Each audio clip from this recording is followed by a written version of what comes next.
नमस्कार दोस्तों, स्वागत है आप सभी का RRB group D GS mock test 30 में। दोस्तों आज के इस वीडियो में हम लोग साइंस से 25 क्वेश्चन का टेस्ट लगाने वाले हैं। जी हाँ दोस्तों, जो आपका आरआरबी ग्रुप डी का न्यू वैकेंसी आया है वो इसमें आपका साइंस से 25 क्वेश्चन आने वाले हैं। कितने क्वेश्चन आने वाले हैं? 25 क्वेश्चन आने वाले हैं। तो ये टेस्ट को लास्ट तक लगाए, इसमें भी आपको 25 क्वेश्चन देखने को मिलेगा और जितना भी प्रश्न रहेगा आपका सिलेक्टेड क्वेश्चन रहेगा, प्रीवियस ईयर में पूछा हुआ प्रश्न रहेगा। अगर आप चैनल पर पहली बार आए हैं तो प्लीज चैनल को सब्सक्राइब, वीडियो को लाइक जरूर करिएगा। तो चलिए शुरू कर लेते हैं फर्स्ट क्वेश्चन से। अभी आपका पहला प्रश्न रहेगा, निम्नलिखित में से कौन शक्ति की इकाई नहीं है? बताना है आपको। 4 ऑप्शन दिया हुआ है, चारों में से आपका एक ऑप्शन ऐसा है जो शक्ति का इकाई नहीं है। आपको देखना है जूल प्रति सेकंड, ये शक्ति का इकाई है। किलोवाट घंटा, ये शक्ति का इकाई नहीं है। और अश्व शक्ति, ये भी जो है शक्ति का इकाई है। और वाट जो है ये भी आपका शक्ति का इकाई है। लेकिन ये किलोवाट घंटा जो है यह ऊर्जा का सबसे बड़ा मात्रक है, याद रखिएगा। तो इसका राइट आंसर हो जाएगा ऑप्शन नंबर बी। ओके, चलिए इंपॉर्टेंट पॉइंट देखेंगे। ये आपका आरआरबी ग्रुप डी में पूछा हुआ प्रश्न है। इंपॉर्टेंट पॉइंट रहेंगे, किलोवाट घंटा ऊर्जा का सबसे बड़ा मात्रक है। क्वेश्चन बनता है, याद रखेंगे, डायरेक्ट क्वेश्चन बनता है और काफ़ी बार यह प्रश्न बन चुका है कि किलोवाट घंटा किसका मात्रक है। तो आपको आंसर करना है ऊर्जा। ओके, ऊर्जा का सबसे बड़ा मात्रक है। ओके, इसे विद्युत ऊर्जा की खपत की मात्रा के रूप में व्यक्त किया जाता है। ओके, याद रखेंगे। अब बात करेंगे, अगर किलोवाट घंटा बराबर पूछ दे कितना होता है, तो आपको याद रखना है कि 1 किलोवाट घंटा बराबर जो होता है आपका 3.6 × 10⁶ जूल के बराबर होता है। कितने के बराबर होता है? तो 3.6 × 10⁶ जूल के बराबर होता है। ओके, जबकि जूल प्रति सेकंड, अश्व शक्ति, वाट, यह सब जो है शक्ति के मात्रक में आपको पहले ही बता दिया। ओके, बाकी एक जो है आपका किलोवाट घंटा, यह ऊर्जा का सबसे बड़ा मात्रक है। ओके, और एक प्रश्न यहाँ से एक और बनता है कि एक अश्व शक्ति यानी कि हॉर्स पावर बराबर कितना होता है? तो 746 वाट होता है। डायरेक्ट क्वेश्चन बनता है, कोई भी एग्जाम हो डायरेक्ट क्वेश्चन बनता है, आपको बताना है। ओके, 746 वाट होता है एक अश्व शक्ति बराबर। ओके, चलिए नेक्स्ट क्वेश्चन देखेंगे। सेकंड क्वेश्चन रहेगा आपका, लेंस की क्षमता का एसआई मात्रक बताना है आपको। लेंस की क्षमता का एसआई मात्रक क्या होता है? तो इसका राइट आंसर हो जाएगा ऑप्शन नंबर बी, डी, यानी कि डायोप्टर। यहाँ पर डी मैं इसलिए लिया हूँ क्योंकि डायोप्टर का सिंबल होता है कैपिटल डी से प्रदर्शित करते हैं। ओके, ये भी सिंबल भी कभी कभी पूछ देता है, तो याद रखिएगा। ओके, चलिए नेक्स्ट क्वेश्चन, ये आपका एनटीपीसी ग्रुप डी में दोनों में पूछा हुआ प्रश्न था। नेक्स्ट क्वेश्चन रहेगा आपका, काफी इंपॉर्टेंट है। डैश जंतुओं का सबसे बड़ा समूह बताना है आपको। जंतुओं का सबसे बड़ा समूह कौन सा है? तो इसका राइट आंसर हो जाएगा ऑप्शन नंबर बी, अर्थोपोडा। यह जंतुओं का सबसे बड़ा समूह है। डायरेक्ट क्वेश्चन बनता है, याद रखेंगे, आपका आरआरबी ग्रुप डी में पूछा हुआ प्रश्न है। ओके, चलिए नेक्स्ट क्वेश्चन का आंसर करिएगा। अगला प्रश्न रहेगा आपका, रक्तचाप मापने के लिए इनमें से किस यंत्र का प्रयोग किया जाता है? बताइए, आपको यंत्र बताना है। 4 यंत्र दिया हुआ है, सॉरी 3 यंत्र दिया हुआ है। तीनों में से किस यंत्र का प्रयोग जो है रक्तचाप मापने के लिए किया जाता है? तो इसका राइट आंसर हो जाएगा ऑप्शन नंबर सी, स्फिग्नोमैनोमीटर का प्रयोग किया जाता है। किसका प्रयोग किया जाता है? तो स्फिग्नोमैनोमीटर का प्रयोग किया जाता है। ये आपका आरआरबी ग्रुप डी में पूछा हुआ प्रश्न है। इंपॉर्टेंट पॉइंट देखिएगा, रक्तचाप मापने के लिए स्फिग्नोमैनोमीटर का प्रयोग किया जाता है। एक बार और पढ़ लीजिए, रक्तचाप मापने के लिए स्फिग्नोमैनोमीटर का प्रयोग किया जाता है। और नेक्स्ट पॉइंट रहेगा आपका, मूत्र संबंधित विशिष्ट गुरुत्व को निर्धारित करने के लिए यूरिनोमीटर का प्रयोग किया जाता है। किसका प्रयोग किया जाता है? तो यूरिनोमीटर का प्रयोग किया जाता है। और एक पॉइंट आपका ये रहेगा कि खून में हीमोग्लोबिन का पता लगाने के लिए हीमोग्लोबिन मीटर का प्रयोग किया जाता है। ओके, ये 3 मीटर आपको यहाँ पे देखने को मिल रहा है, तीनों आप लोग याद रखिएगा। ठीक, चलिए नेक्स्ट क्वेश्चन। अगला प्रश्न रहेगा आपका, पाचन के दौरान पित्त की भूमिका डैश होती है? बताना है आपको, पित्त की भूमिका क्या होती है पाचन के दौरान? तो इसका राइट आंसर हो जाएगा वसा का पायसीकरण करना। ओके, ये पित्तरस निकलता कहाँ से है? तो पित्तरस जो है आपका लीवर से निकलता है। और ये स्टोर कहाँ पे होता है? तो गॉल ब्लेडर में ये स्टोर रहता है। ओके, ये भी प्रश्न आपका बन सकता है, तो ये भी आप लोग याद रखिएगा। ओके, चलिए नेक्स्ट क्वेश्चन। अगला प्रश्न रहेगा आपका, किस पौधे का वैज्ञानिक नाम सोलेनम ट्यूबरोसम है? बताना है आपको, किसका वैज्ञानिक नाम सोलेनम ट्यूबरोसम है? तो इसका राइट आंसर हो जाएगा ऑप्शन नंबर ए, आलू का वैज्ञानिक नाम है। क्या नाम है? सोलेनम ट्यूबरोसम है। ओके, इंपॉर्टेंट पॉइंट देखेंगे, ये आपका एनटीपीसी में पूछा हुआ प्रश्न है। इंपॉर्टेंट पॉइंट रहेगा, आलू का वैज्ञानिक नाम सोलेमन ट्यूबरोसम है। आलू एक सब्जी है, याद रखिएगा, आलू क्या है, एक सब्जी है। वनस्पति विज्ञान की दृष्टि से यह एक तना है। ओके, क्वेश्चन बनता है कि आलू क्या है, तो आपको आंसर करना है आलू एक तना है। ओके, टमाटर का वैज्ञानिक नाम की बात किया जाए तो टमाटर का वैज्ञानिक नाम सोलेनम लाइकोफर्सिकम है।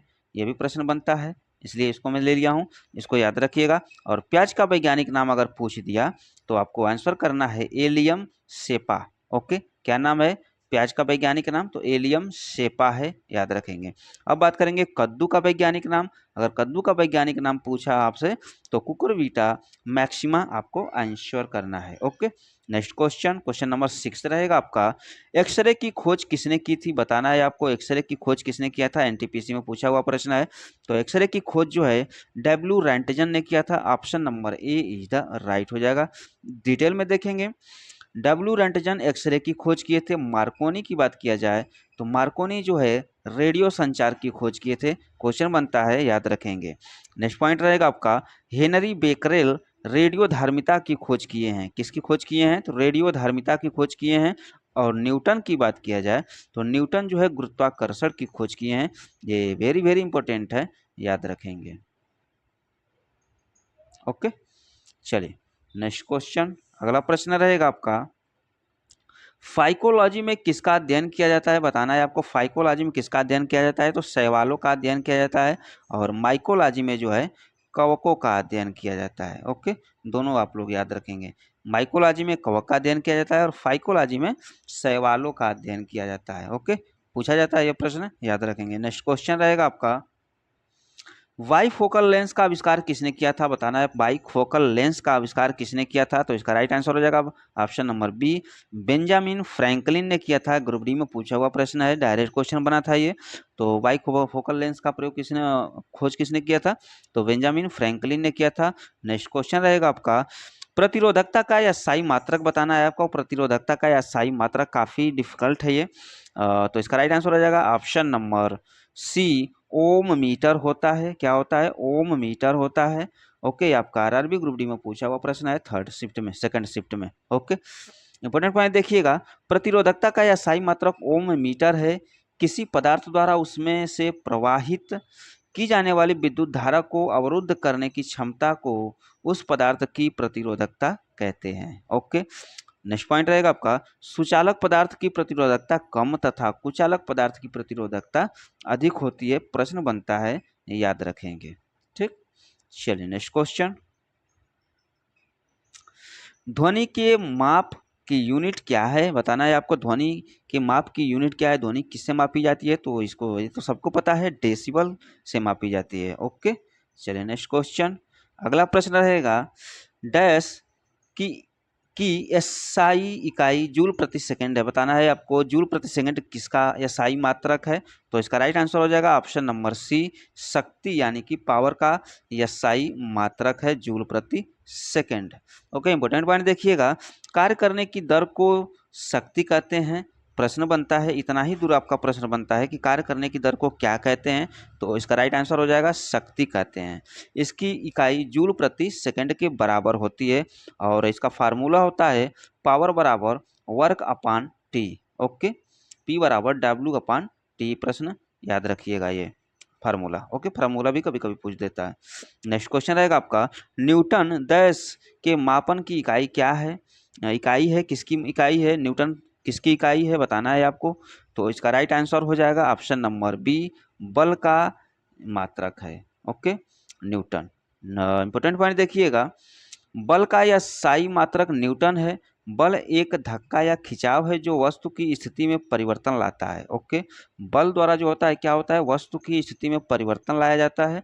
ओके, और अगर फार्मूला की बात किया जाए तो बल बराबर होता है एफ एम गुणे ए, यानी कि द्रव्यमान गुणे त्वरण। ओके, बल बराबर द्रव्यमान गुणे त्वरण होता है। ओके, ये अगर लगा द्रव्यमान किसी वस्तु का पता है और उसका त्वरण से आपस में मल्टीप्लाई कर देंगे तो बल निकल जाएगा। किसी वस्तु पर लगाया गया बल बल वस्तु के द्रव्यमान तथा त्वरण के गुणनफल के बराबर होता है। ओके, नेक्स्ट क्वेश्चन, इनमें से कौन विद्युत का काफ़ी अच्छा चालक है, बताना है आपको। विद्युत का काफ़ी अच्छा चालक कौन सा है, तो इसका राइट आंसर हो जाएगा graphite. Option number C is the right. Okay, graphite की बात किया जाए तो ग्रेफाइट विद्युत का अच्छा चालक है और ग्रेफाइट जो है अधातु है। ओके, प्रश्न बन सकता है, याद रखेंगे। ओके, ग्रेफाइट क्या है, धातु है कि अधातु है, तो आपको आंसर करना है अधातु है।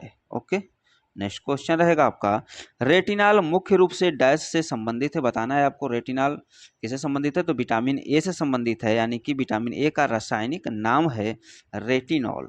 ओके, नेक्स्ट क्वेश्चन रहेगा आपका, विटामिन बी1 को डैश भी कहा जाता है, बताना है। विटामिन बी1 को क्या कहा जाता है, तो थायमिन कहा जाता है, यानी कि विटामिन बी1 का रासायनिक नाम है थायमिन। ओके, नेक्स्ट क्वेश्चन, अगला प्रश्न रहेगा आपका, कोबाल्ट किस विटामिन में पाया जाता है, बताना है आपको। तो इसका राइट आंसर हो जाएगा विटामिन बी12 में पाया जाता है कोबाल्ट। ओके, इंपॉर्टेंट पॉइंट देखिएगा, विटामिन बी12 को साइनोकोबालामिन भी कहा जाता है, यानी कि साइनोकोबालामिन जो है विटामिन बी12 का रासायनिक नाम है। ओके, यह एक ऐसा विटामिन है जिसमें कोबाल्ट धातु पाई जाती है। ओके, डायरेक्ट क्वेश्चन बनता है, याद रखेंगे। नेक्स्ट क्वेश्चन रहेगा आपका, अगला प्रश्न है, इनमें से कौन सा पदार्थ तंबाकू में मौजूद होता है, बताना है आपको। मार्फिन, हशीश, निकोटीन, कैफीन, तो इसका राइट आंसर हो जाएगा ऑप्शन नंबर सी, निकोटीन मौजूद होता है। ग्रुप डी में पूछा हुआ प्रश्न है, डिटेल में देखेंगे। निकोटीन पदार्थ तंबाकू में मौजूद होता है। तंबाकू निकोटीन टुबैको नामक पौधों की पत्तियों से प्राप्त होता है। तंबाकू में विभिन्न प्रकार के एल्कोलाइड होते हैं जो शरीर के लिए अत्यंत हानिकारक होते हैं। ओके, नेक्स्ट क्वेश्चन रहेगा आपका, निम्नलिखित में से कौन एक कीटभक्षी पौधा नहीं है, बताना है आपको। कीटभक्षी पौधा नहीं है, तो प्रोथैलेमस एक कीटभक्षी पौधा नहीं है। बाकी जो है आपका ये पटवाड़ी और वीनस फ्लाई ट्रैप, ये दोनों जो है आपका कीटभक्षी पौधा है, याद रखिएगा। नेक्स्ट क्वेश्चन रहेगा आपका, घेघा का विकार किसकी कमी के कारण होता है, तो ये तो सबको पता है, आयोडीन की कमी के कारण होता है। ये आपका एनटीपीसी में डायरेक्ट क्वेश्चन बना था।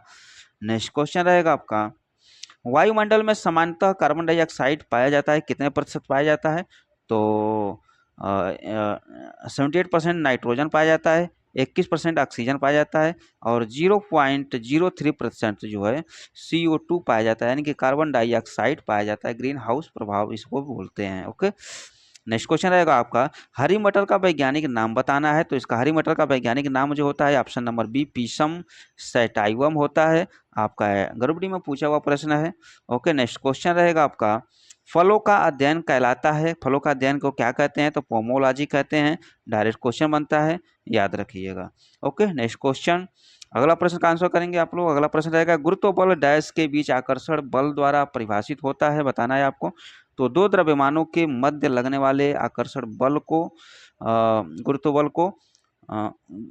बल दो द्रव्यमानों के बीच लगने वाले आकर्षण बल द्वारा परिभाषित होता है। ओके, इंपॉर्टेंट पॉइंट देखिएगा आप, इंपॉर्टेंट पॉइंट रहेगा, न्यूटन के गुरुत्वाकर्षण नियम के अनुसार दो पिंडों के बीच एक आकर्षण बल कार्य करता है, अर्थात गुरुत्व बल वह आकर्षण बल है जिससे पृथ्वी किसी वस्तु को अपने केंद्र की ओर खींचता है। अर्थात गुरुत्व बल दो द्रव्यमानों अथवा दो पिंडों के मध्य लगने वाले आकर्षण बल द्वारा परिभाषित होता है। इस बल के द्वारा जो त्वरण जी उत्पन्न होता है उसे गुरुत्वीय जनित त्वरण कहते हैं, जिसका पृथ्वी पर मान जो होता है 9.8 मीटर प्रति सेकंड स्क्वायर होता है। ये डायरेक्ट क्वेश्चन बनता है, याद रखेंगे। गुरुत्वीय त्वरण का मान कितना होता है, डायरेक्ट क्वेश्चन बनता है, याद रखिएगा। देखिए यहाँ पे प्रश्न बन भी गया है, पृथ्वी पर गुरुत्वीय जनित त्वरण जी का स्मॉल जी का मान कितना होता है, तो इसका राइट आंसर हो जाएगा स्मॉल जी बराबर 9.8 मीटर प्रति सेकंड स्क्वायर होता है। ओके, नेक्स्ट क्वेश्चन नंबर 25 रहेगा आपका, पृथ्वी पर किसी वस्तु का द्रव्यमान 10 kg है और पृथ्वी पर इसका भार कितना होगा, तो द्रव्यमान और भार दो दिया हुआ है, तो ये दोनों अलग अलग चीज होते हैं। तो द्रव्यमान किसे कहते हैं, भार किसे कहते हैं, तो द्रव्यमान की बात किया जाए तो सीधे सी भाषा है कि द्रव्यमान जो होता है अपरिवर्तित होता है और भार जो होता है परिवर्तित होता रहता है। ओके, द्रव्यमान किसे कहते हैं? किसी अगर कोई बॉक्स है उसमें अगर कोई वस्तु रखा गया है, कोई सामान रखा गया है, उसको द्रव्यमान बोलते हैं, और उसका पूरे बॉक्स के वजन को जो होता है भार बोलते हैं। भार चेंज होता रहता है लेकिन द्रव्यमान चेंज नहीं होता है। ओके, अगर इसका द्रव्यमान अगर दिया हुआ है किसी पृथ्वी पर वस्तु का, तो उसका अगर भार निकालना रहेगा तो उसका फार्मूला होता है कि भार बराबर होता है m गुणे g, यानी कि द्रव्यमान गुणे त्वरण। तो द्रव्यमान कितना दिया हुआ है आपका? 10 kg दिया हुआ है, और गुरुत्वीय त्वरण का मान जो होता है आपका 9.8 होता है। इसका आपस में गुणा कर देंगे, तो गुणा करेंगे आप लोग तो 98.0 आएगा, यानी कि 98 न्यूटन आएगा। ओके, यानी कि राइट आंसर हो जाएगा ऑप्शन नंबर बी। ओके, चलिए इस वीडियो में बस इतना ही, मिलते हैं नेक्स्ट वीडियो में, तब तक के लिए जय हिंद। वीडियो कैसा लगा? अच्छा लगा हो तो वीडियो को लाइक, चैनल पर पहली बार आए हो तो प्लीज चैनल को सब्सक्राइब करना मत भूलिएगा। जय हिंद।